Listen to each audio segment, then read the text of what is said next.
Welcome to Buster's Kitchen, everyone. Today we're doing a special cooking tutorial for all of you guys who have been wondering, how do I make filet mignon steak? And today, I'm gonna teach you how. Let's get started. So the first thing you're gonna wanna do is find a good pan, all right? And there's no pans in there. Not in there either. Bingo! We're gonna go with this bad boy.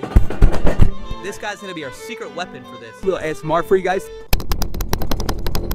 So first things first, you're going to get your avocado oil, and then I like to use a lot of it, honestly, whenever I cook sirloin steaks. I mean filet mignon steaks. I like to use a lot of it, so we're just gonna do a generous amount on here.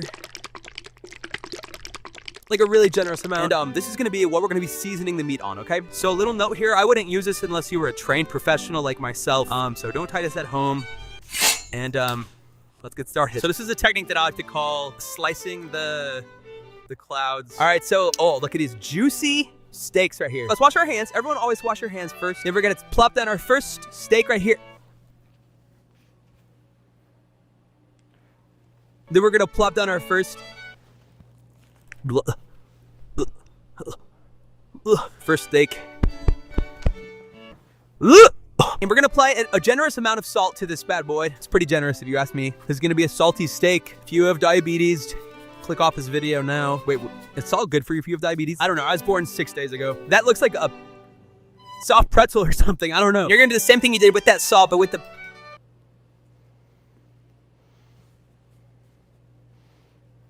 Sometimes that happens when you're in the kitchen and you just gotta learn how to adapt to your situations. Would you take a bite out of this right now? Good. And then you're gonna take the oil and you're gonna put a little bit of oil on it too, like so. So once this starts to kind of like shimmer a little bit, you are gonna want to plop your steak right on top there. So as a chef, when you're putting your raw meat into the hot oil, you have to make sure that you're not scared of anything. Oh, listen to that. And then you push it down just from the top like this. So you're gonna wanna look here and look to the brown. When that brown starts to appear, you're gonna wanna flip it. So we're just keeping an eye out for that brown crust right now. Built-in sunglasses make it hard to see things indoors. Ow! Ow! When you're a chef, sometimes you get sprayed by hot oil and you just gotta deal with it. You just got it made up and, ow, there's that crust. That crust is finally starting to look at us. So now that we have the crust, we're gonna flip it. We're just gonna grab it with our tongs and we're gonna flip it really gracefully. And you're gonna do the same thing to this side. Chop it in half right here. And we're just gonna plop it right next to the steak. And then we're gonna take it, we're gonna put it back on the heat right here. And this butter is gonna marinate with the steak so nicely. We're gonna drop our garlic right in here. We're gonna take this, we're just gonna throw it straight in. That's a lot actually. Probably need a little bit less. There we go. All right, and then that's all gonna marinate really nicely. And we're gonna make sure it's really low because we don't want the butter to burn. Dude, does this not look beautiful to you guys? I can't believe that my first time, I know how to, I've done this a lot. I do this all the time. So I'm gonna cheat the pan a little bit and make it so that the steak isn't cooking as much and it's mostly just the greens. It's a technique that us chefs call cheating the pan. All of these pine tree branches, I think is what they are. So it's called butter basting, where basically you're just gonna take the butter that's melted down here and you're just gonna like throw it on your steak and let it come back down. This really lets all the butter just get in all the crevices of this flaming mignon. What would you call it again?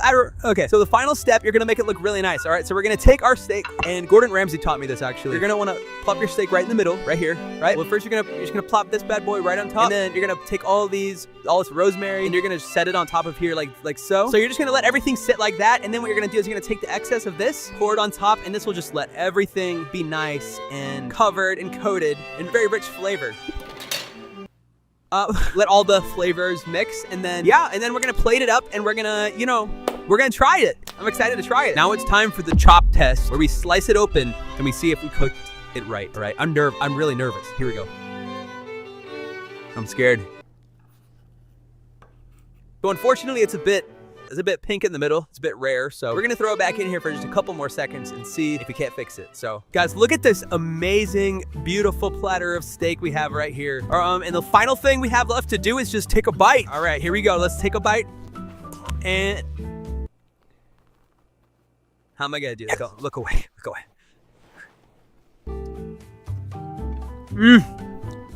Wait, that's actually so good. Oh my. Oh, that is amazing. Jeez Louise. Oh yeah, this is good. Oh yeah. Yes! Well guys, thanks for coming to Buster's Kitchen. Hope you enjoy this recipe the next time you cook a filet mignon steak. And I'll see you in the next one. Bye-bye.